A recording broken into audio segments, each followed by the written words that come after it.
Greetings, everybody. This is Chris Hislop from the Montana World Affairs Council, and welcome to another Connect Montana. We're bringing the world to Montana and Montana to the world. It's Asia Week this week on Connect Montana, and if you've missed our shows on Monday and Tuesday, where we had Chris Carter, a New Zealand government official, and Mr. Hyung Jung Lee, the Consul General of Korea based in Seattle, you can find those shows on our YouTube channel and on our Facebook feed.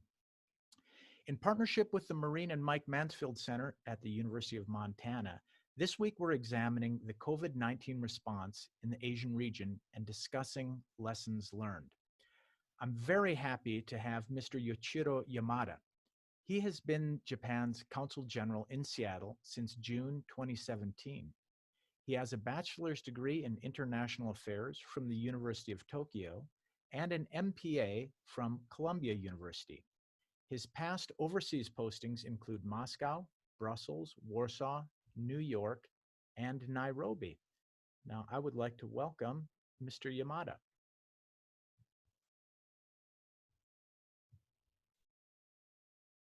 There he is.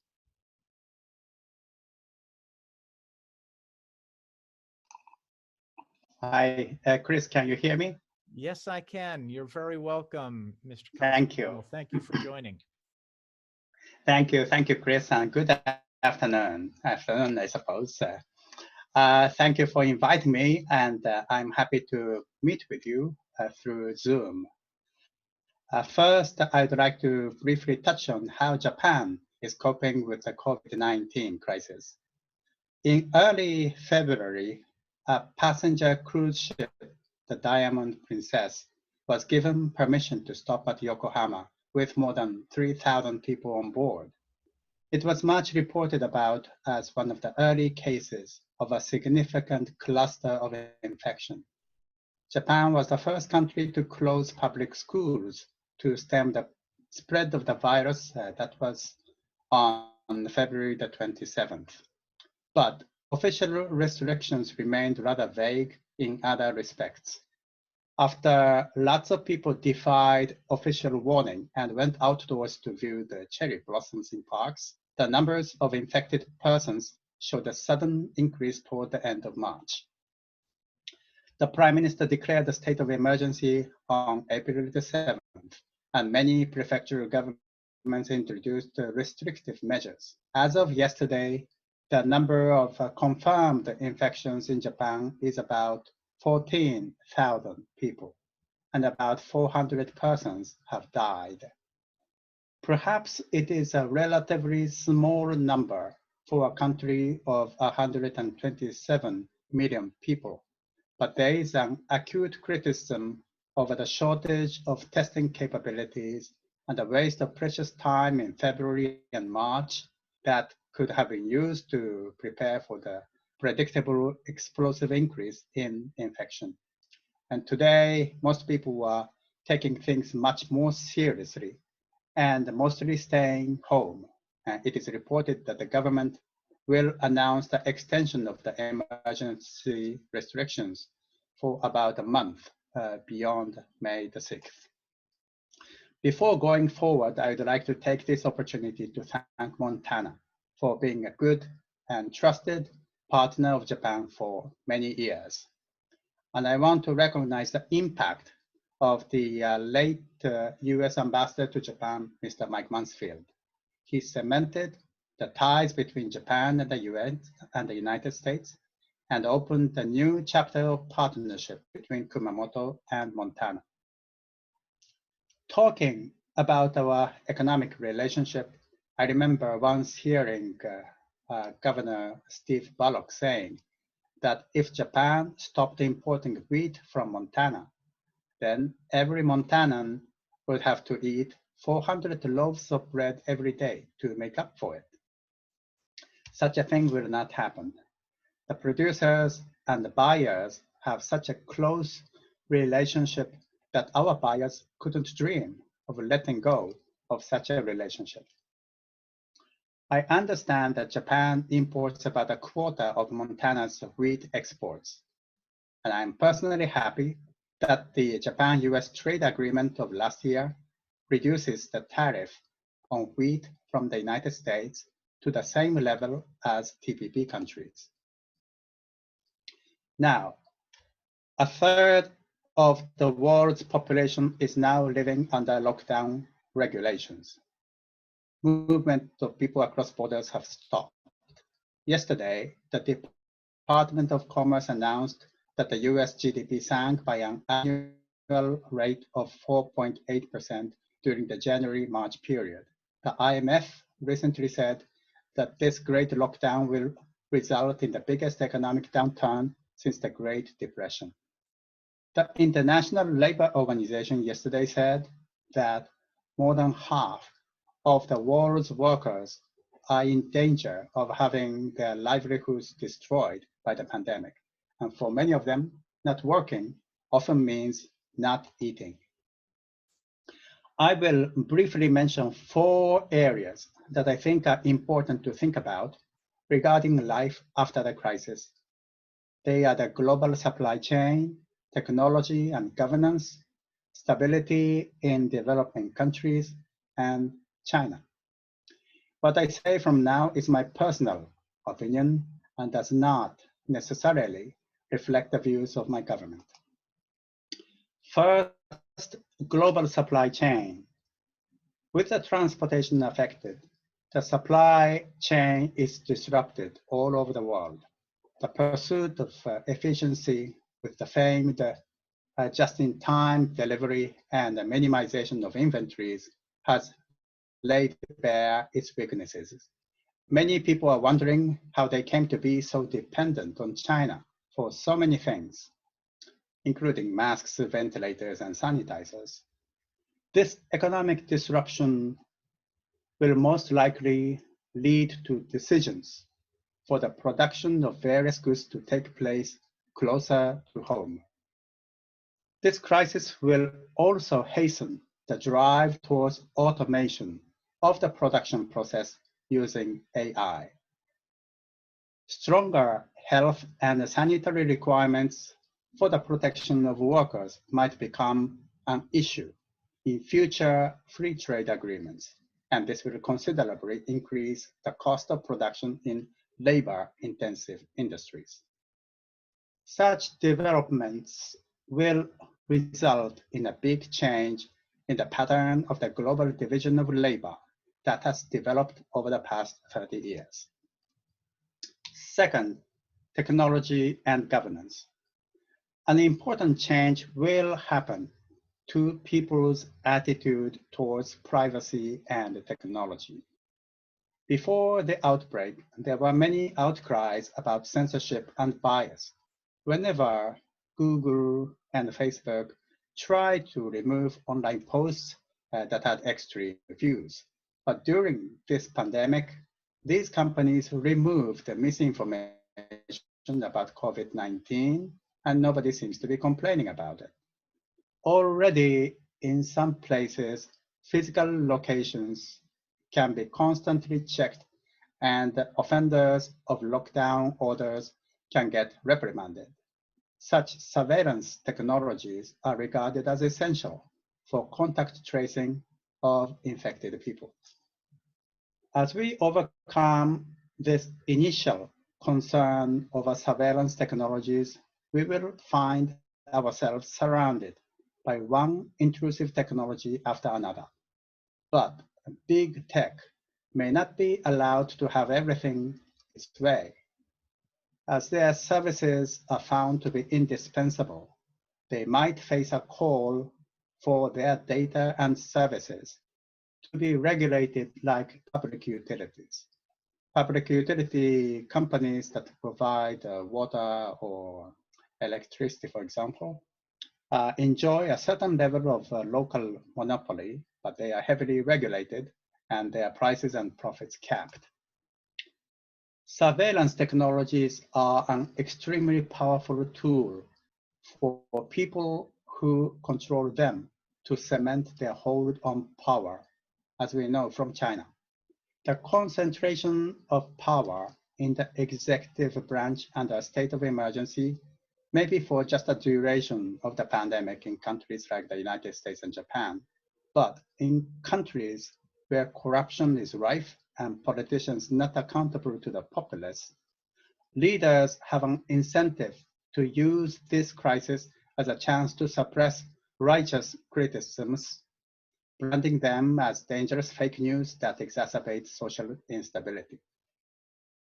Well-connected oligopolies will strengthen their monopoly on information technology to help political leaders manipulate opinion and information and to find out and nip opposition.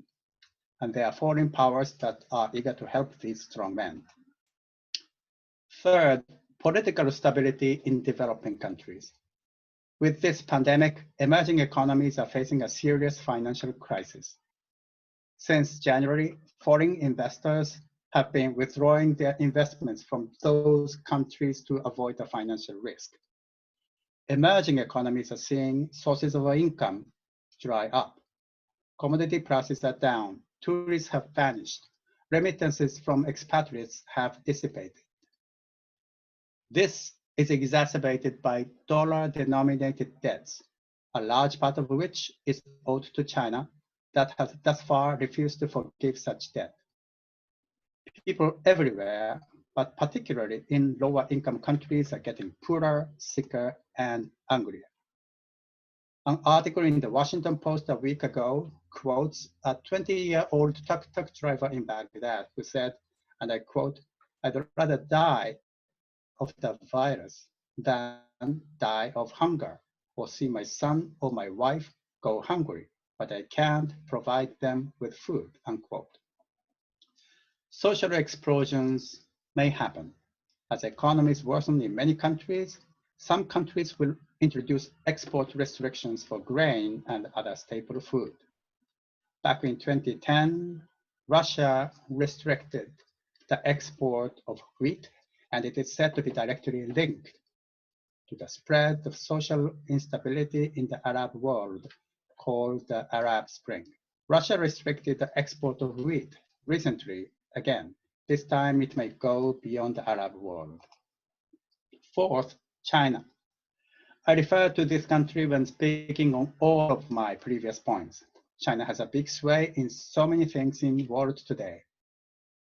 Before the pandemic started, the rivalry between the United States and China was already thorny in many areas. There was a deep distrust of China's suppression of human rights and political freedom inside the country. The country was blamed for a wide range of sinister practices outside its borders: intellectual property theft, state-supported export drive, political propaganda, and intimidation of critics, underhand deals to garner privileged access to natural resources, illegitimate territorial expansion in the South China Sea, and many more. The way Chinese leadership dealt with the corona infection when it broke out, the hush-ups, the repression of awkward truth, and denial is widely thought to be responsible for the rapid spread of the virus worldwide. China seems to have mostly suppressed the spread of the virus within its borders by using strict restrictions. Meanwhile, the rest of the world is in turmoil. China seems keen to profit from this moment of global distraction and the reduced US naval capability. During the 3 months of January to March, Chinese naval ships threatened our Senkaku Islands 57% more than January to March of last year. Their operation looks like a testing of the naval preparedness of the Japan-US alliance. A recent New York Times article reports that since March, China has been engaging in a greater pattern of offensive operations all the way from Japan to the South China Sea. After the pandemic, China would probably say that theirs is a superior governance system that succeeded in beating the pandemic. The countries in the free world will ask China how it happened in the first place.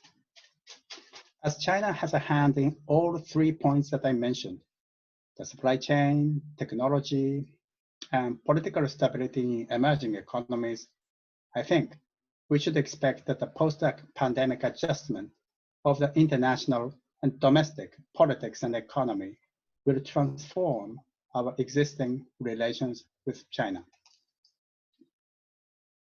At a time like this, uncertainty is unsettling all our plans. For things to get normal again, we need optimism, predictability, and trust in the society. These things are underpinned by the reliability of our social system based on the rule of law, transparency, individual freedom, and democratic accountability. So we are back to the basics.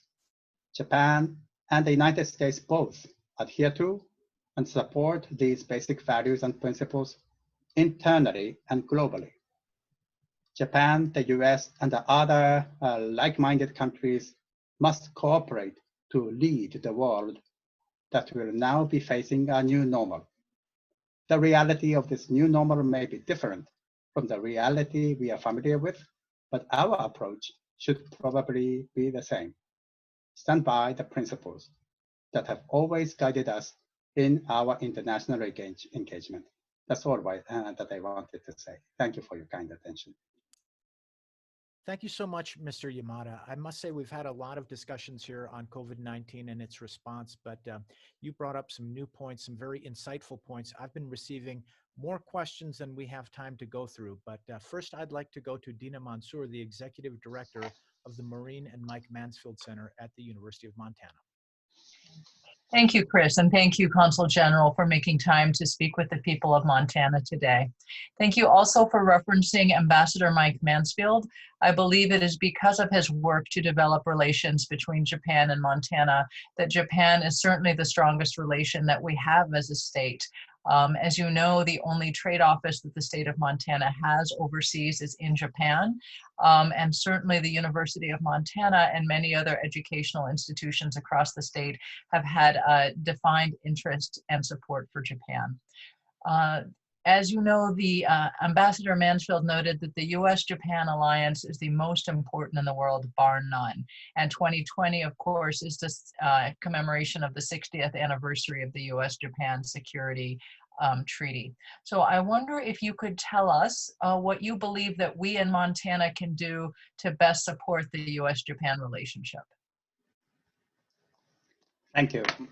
I think all important state-to-state relationship is based on the grassroots, at the grassroots. It has to start from the grassroots. And therefore, it is extremely helpful to have a very, very strong sister state and prefecture relationship with lots of activities in both ways, directions between Montana and Kumamoto. So I think, well, first of all, please maintain and keep up these strong interpersonal relationships, even at the time of this distress and difficulty. And then I think, well, wherever there is a strong trust at the people and grassroots level, then the rest will come naturally, flow naturally from there. Thank you. I'd like to now go to our friend and colleague, Brigitte Miranda Freer. She's the director of the Montana World Trade Center.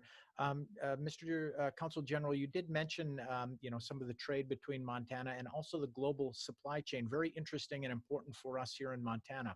Over to you, Brigitte. Yes, Consul General, thank you so much for coming here today. And I did just want to thank you. Japan is, outside of Canada, I think Japan is the single largest source of foreign direct investment in Montana. So the investments that your country has made in our state, whether it's our grain shuttle loaders or you know, in acquiring an interest in helping to grow a place like Pasta, Montana, this is very important for our state. So thank you very much. Actually, my question was in relation to the TPP. Obviously, we're all trying to figure out how to navigate this new normal, but do you see, what do you see as the future for the TPP? More countries deciding that it is more important now than ever to become a party to it, or you see more a global move to bilateral trade agreements? What are you seeing? Well, I am a strong supporter of the multilateral arrangements, and so is my country. It reduces the cost. It's obviously much more transparent and predictable to have a multilateral single, a set of goals rather than a web of bilateral agreements, which are different one from the other. So I think can you hear me? Can you hear me? Yeah. The screen shows that my internet is unstable. Sorry. So I think once all this settles and new pursuit of a new global order begins, then I think people will recognize the importance of lowering the transaction costs and having world free of artificial trade barriers to the extent possible. And that all automatically point to a stable multilateral system. And I hope very much that the United States will rethink its policy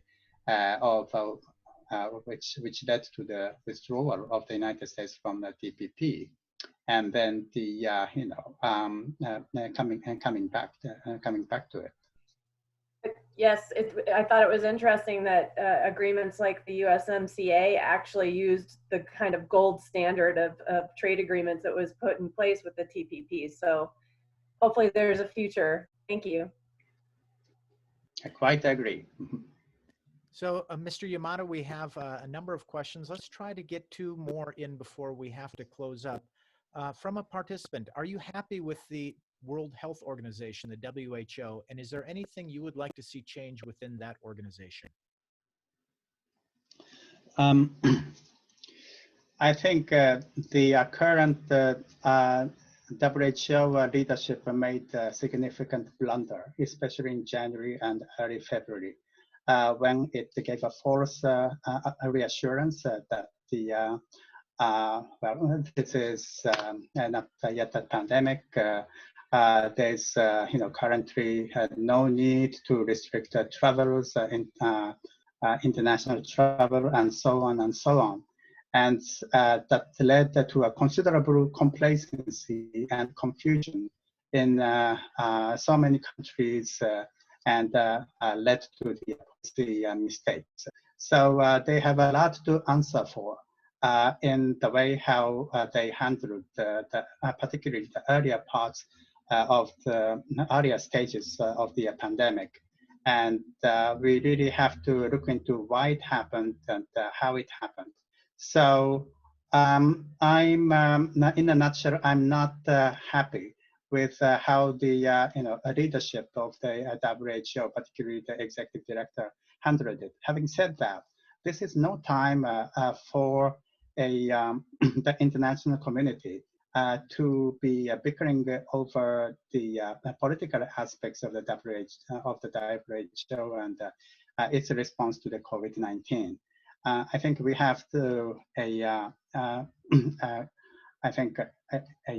concentrate our resources and concentrate our minds so that we can present a united front against this pandemic. And so we now have to gather around the WHO, support it. But once this is over, then there are really serious questions to be examined and answered. Thank you for that. I think we have time for one last question. This comes from another participant who references some anti-globalization sentiment in rural parts of the world and including in the United States and in Japan. The question is, do you foresee a rise in anti-globalization occurring in Japan due to COVID-19? The rise in anti-globalization. I would say that the average Japanese, typical Japanese living in the countryside, were not particularly globally minded even before the pandemic. Ours is a country that depends for energy almost 90%, and that depend on food supply almost for 60% from our overseas transactions. We are so much dependent on the stability of the world trade system. But when it comes to the people living in the rural area, then I think the situation is not felt that acutely. So I'm not too sure in what way the sentiment about globalization will lead amongst the people in the rural area. But certainly, I think with this technology, there is a renewed question of identity. And I think there is a observable backlash against too much globalization, which has meant loss of identity, cultural and national identity. And I think with the technology going on from developing all the time, there will be constantly a question about who we are in this age of the technology. Mr. Yamada, that is all we have time for. I want to, just before handing over to you for any last remarks, apologize to the other participants who have been sending in questions. It was such an interesting presentation, elicited a lot of questions, and unfortunately we don't have time for. But last word to you, sir. Well, thank you. Thank you for the interest, and thank you for the questions. I was planning to visit Montana in March, which had to be canceled, but hope to see you all when I visit Montana next time. Thank you, and stay healthy. Thank you very much, Mr. Consul General. You are, of course, always welcome here in Montana. We look forward to your next visit. Special thanks again to Dina and our colleagues and friends at the Maureen and Mike Mansfield Center at the University of Montana for partnering on Asia Week. Next week on Connect Montana, we're going to take a short break.